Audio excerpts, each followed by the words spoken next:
¿Cuántas veces corriges a tus alumnos en una clase? Que si una nota le salió mal, que si un ritmo estuvo medio descuadrado, que algo estaba medio desentonado. Pero ¿qué si te dijera que esa necesidad que tenemos de corregir está frenando el aprendizaje?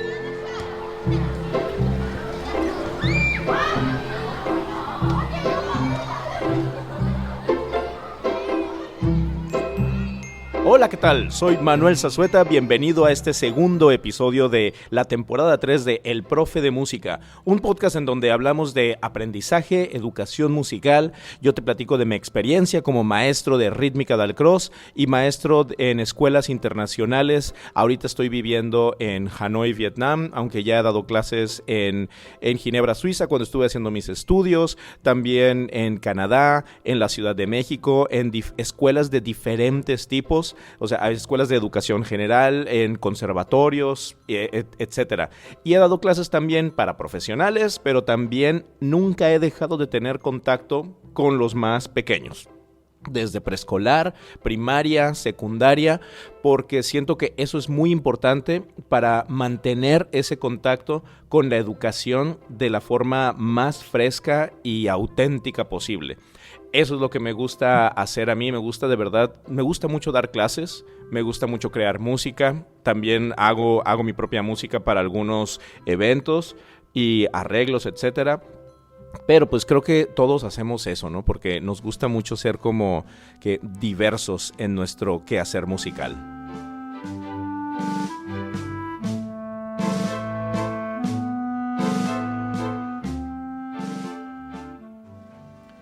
Hoy vamos a hablar de un tema importante, las correcciones. Y sobre todo hablando de ese tipo de profe que corrige inmediatamente, porque es nuestro reflejo. Es el reflejo que tenemos de corregir inmediatamente, porque sientes como que si no estoy corrigiendo, entonces no estoy enseñando.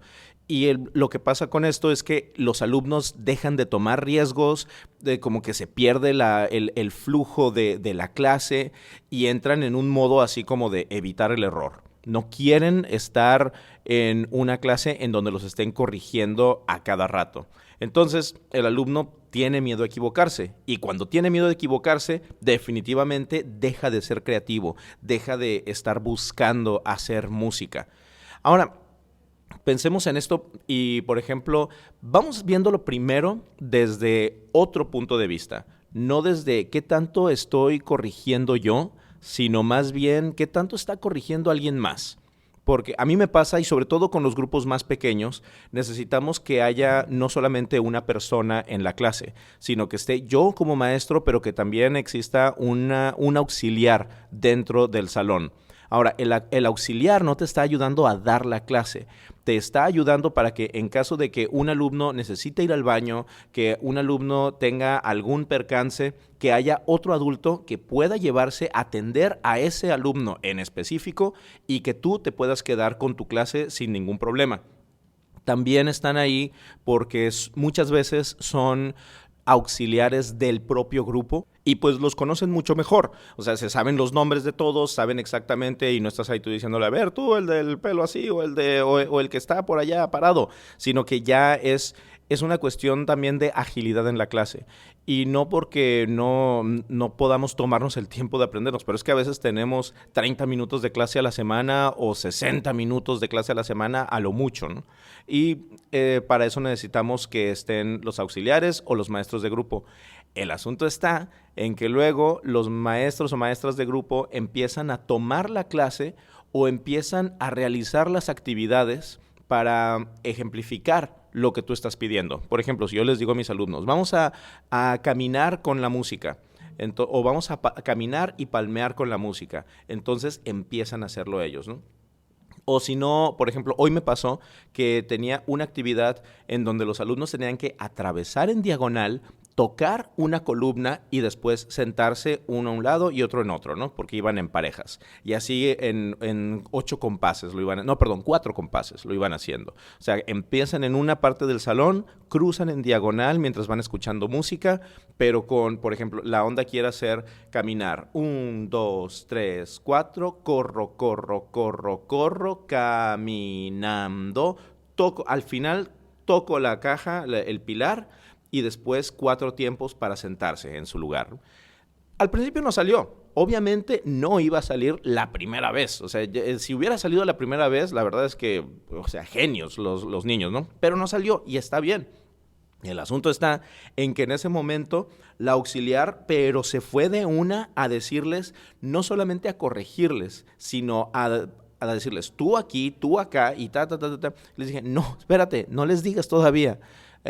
Y yo les pregunté a ellos, así es como funciona, así es como tiene que ser. Y ellos solitas me dijeron, no, así no era. Entonces, ¿cómo tiene que ser? Y ya entonces ellos empiezan a buscar la forma de hacerlo mejor.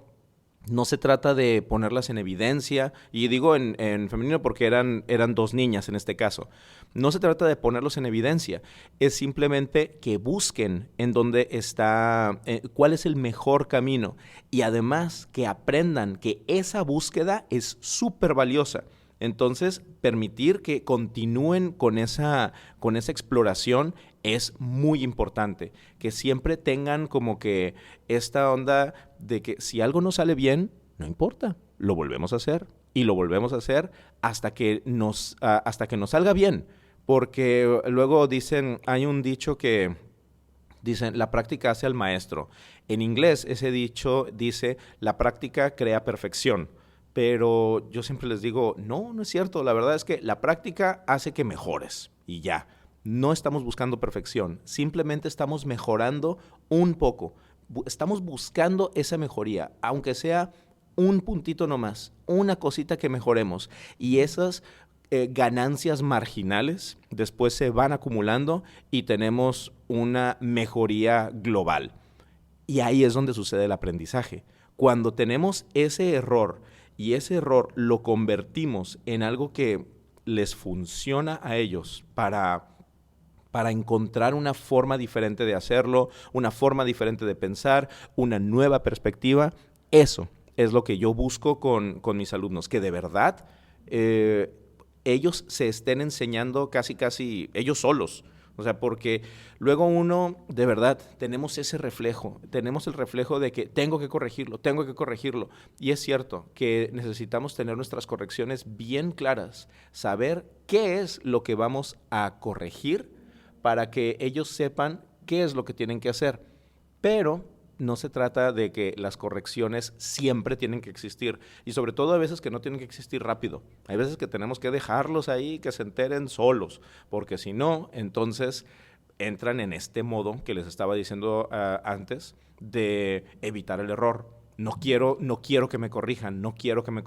Entonces, dejémoslos, que de verdad que tengan su tiempo de exploración.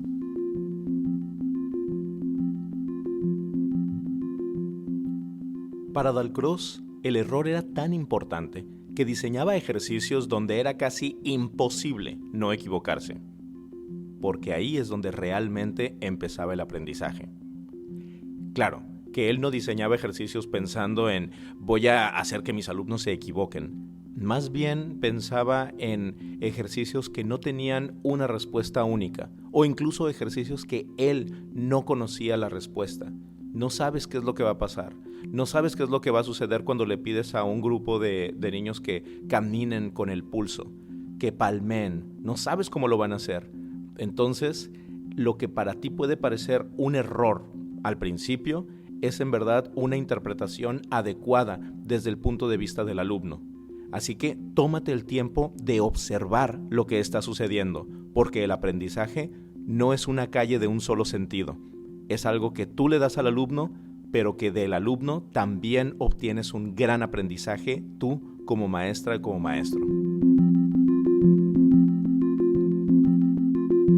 ¿Quieres un ejercicio que de verdad pueda entrenarte a ti a no corregir todo el tiempo y a que tus alumnos se sientan así como que tranquilos con el error, que no sientan esa ansiedad terrible porque, ay, es que me equivoqué?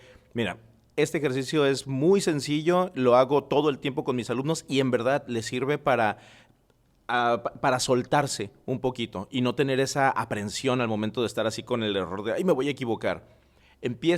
Lo puedes hacer con música grabada o con música improvisada. Solamente van escuchando la música y tienen que identificar el pulso.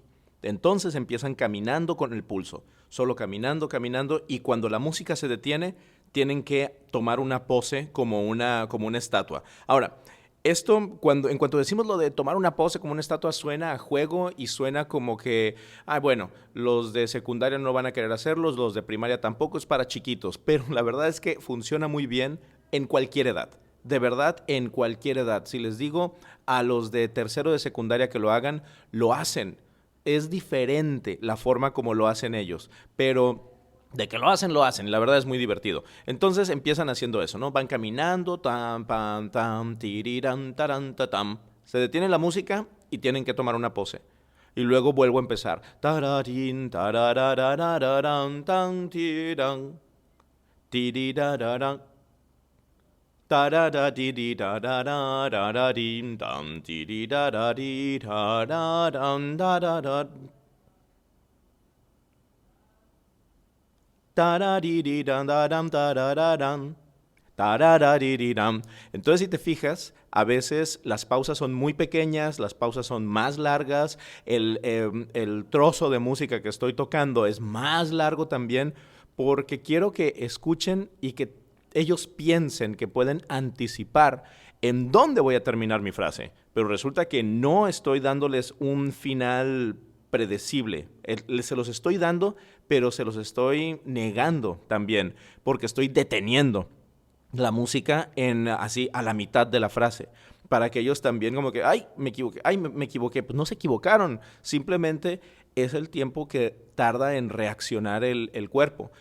Y eso sí les dejo muy claro, que no se trata de detenerse y ya te quedas así todo detenido, sino más bien se trata de detenerte de la forma más elegante posible, para que así pues tengas tiempo de detenerte sin que pues, sin crear ni una crispación nerviosa que no nos sirva más que para, digamos, generar esa sensación de ansiedad por el error. Entonces, este ejercicio ayuda mucho y ayuda mucho para uno como maestro, para que no estés así siempre como que pensando de que, no, es que aquí se equivocaron. No, no se equivocaron. Simplemente tú les estás poniendo una trampa para que ellos estén pendientes y que sepan qué es lo que sigue. Lo de siempre. Crear un automatismo para después romper el automatismo. Y eso obliga una atención real. Entonces ahí te va, en síntesis. Empiezas, número 1, identificar el pulso en la música. Número 2, caminar con el pulso de la música y con cierta intención en tu caminar. Cuando la música se detiene, tú te detienes también en una pose como estatua. Pero a veces no te detienes, la música se detiene en lugares insospechados, continúa mucho tiempo o la pausa es muy corta. Entonces así creas un automatismo que después se rompe ese automatismo para buscar una atención real a lo que está sucediendo en la música en ese momento. Ahora, si al que se equivoca, o sea, por ejemplo, ¿cuál es una verdadera equivocación? Una verdadera equivocación es todo el tiempo tratar de anticipar qué es lo que va a suceder. Esa sí sería una equivocación. Entonces no pasa nada. Cuando veas que esto sucede, solamente dile, no te preocupes por terminar al mismo tiempo que yo. Se trata de que termines después de que la música terminó. Si lo haces después de que la música terminó, excelente, funcionó. Porque hay algunos que siguen caminando y ni se enteran de que se acabó la música y ¡bum!, ellos siguen caminando. Pero si se enteran de que se detuvo, entonces es un buen ejercicio de incitación e inhibición. En pocas palabras, el error no tiene una consecuencia negativa.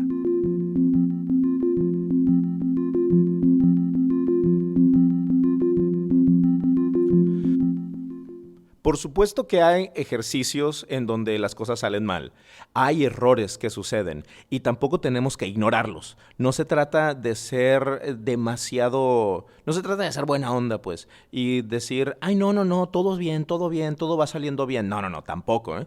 O sea, se trata de verdad de encontrar las cosas que vale la pena corregir y las cosas que es mejor dejar que tomen su propio rumbo y que tú te vayas adaptando a lo que está sucediendo en la clase, en el grupo, y también observar cómo lo están aprendiendo, porque hay alumnos que van a aprender mejor a través de hay algunos alumnos que aprenden mejor por la experiencia, otros que aprenden mejor de la explicación. Por ejemplo, yo tengo alumnos que cuando yo empiezo a mostrarles un movimiento, les digo, van a hacer este movimiento, ellos lo empiezan a hacer conmigo.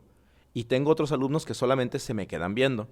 No les voy a pedir a todos que hagan ese movimiento al mismo tiempo que yo, porque algunos van a aprender mejor de verlo y algunos van a aprender mejor de estarlo haciendo al mismo tiempo. Algunos van a entender con una explicación distinta, algunos con una explicación mientras estás haciendo el movimiento y algunos hasta que empiecen a hacerlo. Es como cuando a mí me enseñaban un juego de cartas. Al principio me explicaban las reglas y la verdad yo solamente iba diciendo ajá, sí, pero no era que estaba entendiendo mucho. La onda era que entendía un poco y después, sobre la marcha, ya iban saliendo todas mis dudas. Entonces eso está bien también, que vayan saliendo las dudas poco a poco y que vayas despejando. Pero el chiste está en que siempre vayas trabajando con la conciencia de lo que debes y lo que no debes corregir. Entonces, y vamos a ver cómo corriges lo que sí debes corregir. Es muy importante que identifiques, y vamos a irnos a algo, se llama El Profe de Música, ¿no? El podcast. Entonces, pensemos que estamos haciendo una canción. Están cantando algo y vamos a ver, empezamos viéndolo y estoy viéndolo con una partitura. Entonces, lo que yo hago es después de haber estudiado un poco, de haberlo trabajado, aunque de hecho esto yo ya lo tuviera que haber hecho antes, o sea, tendría que saber lo que te voy a decir a continuación, sin haberlo hecho con ellos en el lugar. Yo tengo que estudiar la partitura y saber por dónde me va a brincar la liebre. ¿Cuál va a ser los problemas? ¿Cuál va a ser lo difícil? ¿En dónde va a haber dificultades? Entonces, a partir de eso, yo empiezo a dibujar burbujas en mi partitura. Veo donde haya un problema y dibujo una burbuja. Aquí va a haber otro problema, dibujo una burbuja. Después, durante el estudio de la clase, de la partitura, me doy cuenta, efectivamente, sí, aquí sí hubo un problema. Entonces, sí que hago mi burbuja. Aquí hubo otro problema en donde no lo había sospechado yo, pero ahí pongo otra burbuja. Entonces, después, empiezo a trabajar con las burbujas. No empiezo siempre al principio de la canción y al principio. Por eso es tan importante saber navegar una pieza musical. Porque si solamente empiezo a cantar todo desde el principio, pues entonces me voy a hacer un maestro en el principio, pero no estoy atacando de verdad el problema. Y no estoy creando una conciencia de lo que se tuvo que haber corregido. Entonces, cuando estoy trabajando con las burbujas, siempre me trato de enfocar en esa parte. Por ejemplo, es que me quiero acordar de alguna canción, pero solamente se me vienen a la mente los del musical que estamos haciendo. Estamos haciendo Matilda. Hay una que empieza después de una introducción que es así de 1, 2, 3, 4, 1, ta, ta, ta. Y después del tiempo 1, pum, ta, ta, ta, ta, tam, pam, empieza ahí el ritmo, ¿no? Pero no entraban, simplemente no entraban porque había un tan, tan, ta, ta, ta, ta, tam, tam. O sea, eran 2 corcheas y en la última semicorchea entraban tan, tan, ta, ta, ta, ta, tam, ta, ta, ta, ta, ta, tam. Entonces los puse a trabajar eso, solamente que lo hicieran pero lento. Pam, tan, ta, ta, ta, ta, tam. Yo hago pum, pum, y ellos tienen que responder ta, ta, ta, ta, ta, tam. Pum, pum, ta, ta, ta, ta, ta, tam. Pum, pum, ta, ta, ta, ta, ta, tam. Y después era con la letra, ¿no? Tum, tum, and so you think you're able, tam. Ta, ta, and so you think you're able. Y ya después lo van diciendo hasta que llegamos a tempo. Ta, ta, ta, ta, ta, and so you think you're able. Ta, ta, ta, ta, ta, ta, ta, ta, ta, ta, muy divertido hacerlo así además, porque la verdad es que les digo, vamos a repetirlo 5, 6, 7, las veces que sea necesario. Pero al hacer esas repeticiones, ellos se van dando cuenta de lo que estamos trabajando en verdad. Y cuando vamos a llegar a esa parte, ves una un rostro de verdad de orgullo cuando les sale, cuando pudieron corregir el error, o como yo les digo, cuando pudimos reventar las burbujas. Entonces, eso es importante, aprender a identificar y reventar las burbujas.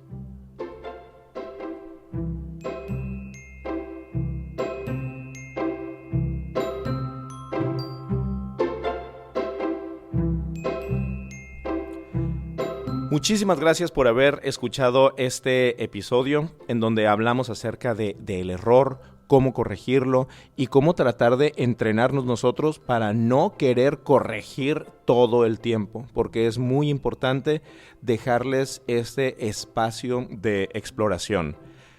Te quiero pedir un favor enorme. Si no lo has hecho, por favor, suscríbete al podcast. Es muy importante para nosotros las suscripciones porque eso le está diciendo al algoritmo que te interesa lo que estamos haciendo y lo va a compartir con más personas y vamos a llegar a más personas. También comparte este episodio con otros maestros, con otras personas, con los directivos de tu escuela, porque quizá van a empezar a ver la clase de música desde un punto de vista diferente y no el que aprendieron a hacerlo. No saben cuántas veces he escuchado yo a gente decirme, bueno, es que por ejemplo en la clase de música, perdón, pero yo no soy músico, y entonces te dan un ejemplo X. Todos podemos ser músicos, todos somos musicales, todos somos seres profundamente musicales. Entonces podemos hacerlo si empezamos a ver la clase de música desde otra perspectiva, y creo que compartiendo todo lo que hacemos, no solamente este podcast, pero todo lo que tú haces como maestra, como maestro, lo que hacemos como comunidad aquí en Cielito Arte y en otras cosas, en otros lugares, nos va a ayudar mucho a mejorar esa perspectiva que tenemos de la educación musical. Muchas gracias y nos escuchamos en el siguiente.